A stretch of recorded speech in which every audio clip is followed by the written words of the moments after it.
मुझे तो ये लग रहा है जिस तरह बीजेपी बिल्किस बानो को लेकर कटहरे में चल रही है, लगातार बीजेपी को कटहरे में खड़ा करा जा रहा है। मुझे लगता है हो सकता है मुद्दा चेंज करने के लिए बीजेपी ने एक स्टोरी गढ़ी हो। मैं ये नहीं कह रही प्लाट तैयार कराओ, शाहरुख की फैमिली को खरीदा गया हो और उसको अंकिता को जलवा दिया गया हो।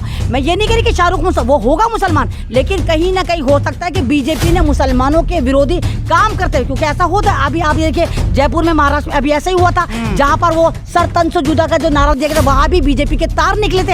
अगर यहाँ पर भी सही से मीडिया खुदाई करे हो सकता है यहाँ पर भी बीजेपी और आरएसएस के तार आपको नजर आए। जब तक ये मुद्दा ठंडा नहीं होता उससे पहले अगर अंकिता के मुजरिम शाहरुख को सजा हो जाती है, आप यकीन करिए दूसरा केस नहीं होगा। तो यहाँ पर शाहरुख को शाहरुख बनने के लिए मजबूर अगर करा तो भारत की सरकार ने करा। जब सरकार बलात्कारियों को आराम से कह देती है कि संस्कारी हैं तो ये केस बढ़ेंगे, क्योंकि मोदी जी का तो रिकॉर्ड रहा है, मोदी जी जो भी बोलते हैं जनता उसका उल्टा करती है। जिस तरह से झारखंड में 2 वारदात होती है, क्योंकि प्रधानमंत्री हमेशा एक बात कहते हैं महिलाओं के सम्मान की बात, लेकिन मैं यहाँ पर महिलाओं की सम्मान की बात करने जा रहा हूँ। झारखंड में एक बच्ची को जला दिया जाता है, जो बच्ची को जलाता है वो मुसलमान कम्युनिटी से आता है, लेकिन वही दूसरी तरफ बीजेपी की जो नेता है उनका नाम सीमा पात्रा है, वो अपनी जो नौकरानी है घर में काम करने वाली है उनको कड़ी से कड़ी सजाएं देती है, तवे से उनको जला दिया जाता है। मतलब जितना अत्याचार करना होता है वो कर बैठती है। इन्हीं 2 मुद्दों पर आज हम बात करेंगे, लेकिन सबसे पहले हम बात करेंगे क्योंकि आपको उस मुद्दे पर सबसे ज़्यादा टारगेट किया जाता है, वो लोग कहते हैं कि जब कोई मुसलमान का मुद्दा आता है तो आप खामोश हो जाती है, अगर किसी दूसरी कम्युनिटी के साथ कोई अत्याचार करता है तो आप खामोश हो जाती है। हमेशा एक आरोप आप पर लगता है, क्योंकि शाहरुख है वहाँ पर और जो मरने वाली जो लड़की है उनका नाम अंकिता है।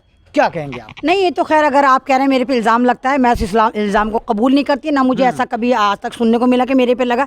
इवन मैं तो सबसे ज़्यादा जो मैंने आवाज़ उठाई वो दलितों पर उठाई, सबसे ज़्यादा जो मैंने काम करा दलितों पर करा, आदिवासियों पर करा, गरीब कुचले समाज पर करा, और कुछ भी मसला हो मैं उस पर बोलती हूँ। और मैं खुद कह रही हूँ कि अगर अंकिता के साथ वाकई बहुत ज्यादती हुई है वही सज़ा उसके लिए भी तयन करनी चाहिए जो शाहरुख ने अंकिता के लिए करी, शाहरुख को भी ऐसे ही जला देना चाहिए। तो ये चीज़ें जो है ना, आप ये देखिए ना, समाज जो है वो गवर्नमेंट से सीखता है, समाज जो है एडमिनिस्ट्रेशन से सीखता है, समाज जो है वो आप ये देखिए कि सोशल मीडिया पे सीखता है। जब सोशल मीडिया पर वो ये देख रहा है कि भारत के बलात्कारियों को सरेआम छोड़ा जा रहा है, जिनको पत्थर मारने चाहिए थे उन्हें फूलों की माला पहनाई जा रही है, बलात्कारियों को संस्कारी बताकर रिलीज करा जा रहा है, आज़ादी के अमृत महोत्सव का मजाक उड़ाया जा रहा है। एक तरफ तो आप भारत में 75वां साल सेलिब्रेट कर रहा है, दूसरी तरफ आप बिल्किस बानो के 11 बलात्कारियों प्लस कातिलों को जेल से छुड़ा रहे हैं। तो आप खुद बताइए समाज के ऊपर, समाज के नौजवानों के ऊपर क्या नैरेटिव सेट होगा। मन चले, खासकर वो मन चले जो अपनी पसंद की शादी तो करना चाहते हैं लेकिन कर नहीं पाते। जाहिर सी बात है, अगर आप चांद की तमन्ना करेंगे चांद तो आपको नहीं मिलेगा, लेकिन चांद की तमन्ना सब करेंगे।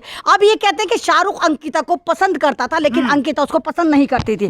बहुत सारे लोग कहते हैं कि लव जिहाद का मामला है, लेकिन ऐसी पिक्चर भी सोशल मीडिया पर वायरल हो रही है जहां पर अंकिता शाहरुख खान के साथ एक फ्रेंडली नेचर में है, जैसे बहुत पक्के दोस्त हो। लेकिन मैं ये कहती हूँ मौत चाहे मोहब्बत में हो, मौत चाहे नफरत में हो, कत्ल होता है। शाहरुख ने गलती करी, शाहरुख को उसका बदला मिलना चाहिए, उसकी सजा मिलनी चाहिए।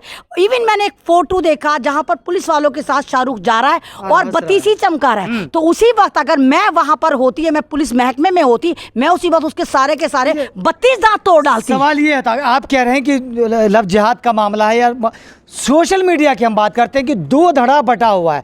कुछ लोग जो है ये कह रहे हैं कि दोनों में मोहब्बत थी और कहीं ना कहीं घर वालों की जो ये साजिश है उनको अलग करने की, लेकिन दूसरा तबका कह रहा है कि ये लव जिहाद का मामला था, इसलिए इस तरह एक तरफा प्यार था। क्योंकि जो मीडिया चला रहा है, मीडिया में साफ कह रहा है कि एक तरफा मामला था और वो हिंदू थी, दूसरी कम्युनिटी की थी, इसलिए उसको मार दिया गया। मैं ये नहीं, मोहब्बत अंधी होती है लेकिन बावली नहीं होती।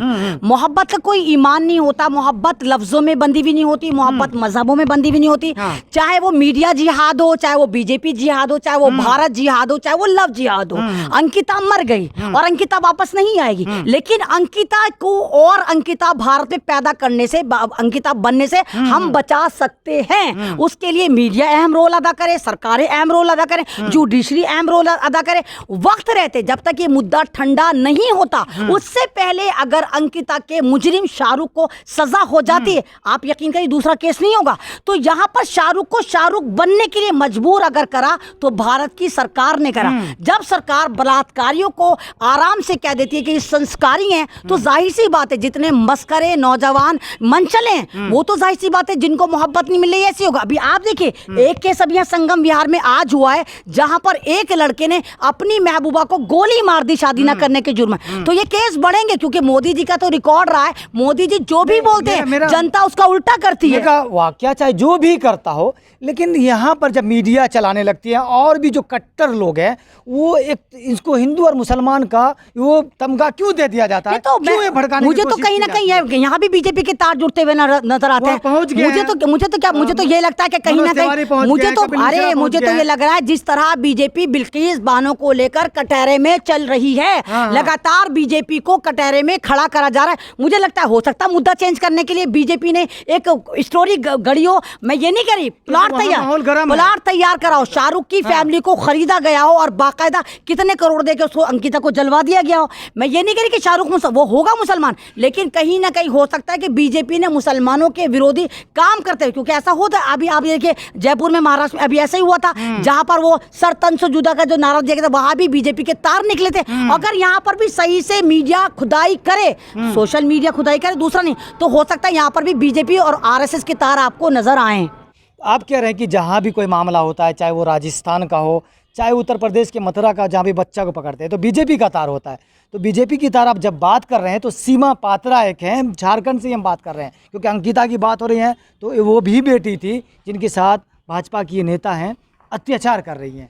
हाँ देखिए, सीमा पात्रा गोत्र के लिहाज से समित पात्रा की बहन है, तो मतलब इनके ही खानदान में एक तो समित पात्रा की बहन पहला, दूसरा रूलिंग पार्टी में आप ये आईएएस ऑफिसर की वाइफ, तीसरा वो बीजेपी से भी हैं। मतलब आप ये देखिए, और जिन दलितों पर, जिन आदिवासियों पर ये पतंग उड़ा रहे हैं। और अभी आपको याद होगा जिस तरह पार्लियामेंट में एक तूफान मचा था, स्मृति ईरानी ने कैसा वहां गदर पीटा था और अब दिखाया था कि वो किस कदर घटिया खानदान से, जिस तरह वो सोनिया गांधी के साथ बदतमीजी की तमाम हुदूद को लांग रही थी। तो अब कहाँ है वो, जब आप राष्ट्रपति को कह रही थी कि भाई द्रौपदी मुर्मू के साथ सोनिया गांधी ने बदतमीजी करी, तो आप ये क्यों नहीं बता रहे हैं कि सीमा पात्रा जो 8 साल से एक आदिवासी लड़की पे इतना टॉर्चर कर रही कि उसके मुंह पर पेशाब करती थी, उसको तवे जलते जलते जलाती थी, उसके एक एक दांत हिला हुआ है। मतलब वो कहीं से कहीं तक नहीं लगती कि वो लड़की जो है वो बच पाएगी। महिला विंग की कुछ महिला विंग, मतलब अरे वो बीजेपी की महिला विंग की है बीजेपी में। और उसका जो स्टेटस लगा हुआ है इंस्टाग्राम पे देखिए, आप ट्विटर पर देखिए, आप फेसबुक पर देखिए, वहां पर मोदी जी के साथ लगा हुआ है, जहां लिखा हुआ है बेटी बचाओ बेटी पढ़ाओ। तो पहले तो बीजेपी ये वाली बात तय करे कि जिनके बारे में, जिन बेटियों के बारे में ये बात करती है, आया वो बेटियां कहां पैदा होती हैं, क्योंकि भारत में तो पैदा नहीं होती, भारत में तो पैदा होती नहीं। और दूसरा सोनाली फोगाट को देखिए आप, अभी सोनाली फोगाट को, ये जो बीजेपी की नेत्री थी, किस तरह गोवा में मारा जाता, नशा देके मारा जाता है। तो भाई बीजेपी को अपना स्टैंड क्लियर करना पड़ेगा कि वो कौन सी बेटियां होती हैं जिनके बारे में ये रूलिंग पार्टी बोल रही है। आरोप लगाती है कि बीजेपी कहती है वो करती नहीं है, क्योंकि अब आप कह रही हैं कि जिसा स्मृति ईरानी की बात आप कह रही हैं कि महिला का अपमान कर रही थी, राष्ट्रपति का अपमान कर रही थी। अब बोले ना, ये सारी अब स्मृति ईरानी से देश पूछता है, एमन रिजवी पूछती है, ये तमाम चैनल पूछते हैं कि स्मृति ईरानी आप कहाँ हैं, अब कहाँ है आपका, क्योंकि सास भी बहुती का एक भयानक रूप। अब आप क्यों नहीं बात करती, क्यों नहीं सीमा पात्रा पे आप बात करती, क्यों नहीं कहती कि सीमा पात्रा ने लगातार 8 साल तक एक ऐसी लड़की को जिसको नौकरानी कम गुलाम बनाकर रखा और लगातार उसको सजाएं दी, यातना दी, और घर को आग लग गई, घर के चिराग से यह मामला हुआ। सीमा पात्रा के के बेटे ने, जिसको सीमा पात्रा ने पागल खाने शिफ्ट कर दिया, उसने बावले खाने से कॉल कर करके कहा कि मेरे घर में एक लड़की मरने वाली, और जिसको अभी आप देखो लड़की इतनी बुरी कंडीशन में, लेकिन फिर भी कह रही है आयुष्मान भैया आपका शुक्रिया, अगर आप ना होते तो सीमा पात्रा मुझे मार डालती। बहुत शुक्रिया। तो ये थी अयमन रिजवी। आप कमेंट्स करके ज़रूर बताएं, क्योंकि जब से प्रधानमंत्री ने कहा है कि महिलाओं का सम्मान करना चाहिए लाल किले से, उसके बाद झारखंड के 2 मामले हैं और भी ऐसे मामले हैं जो सबसे ज़्यादा भारत में महिलाओं पर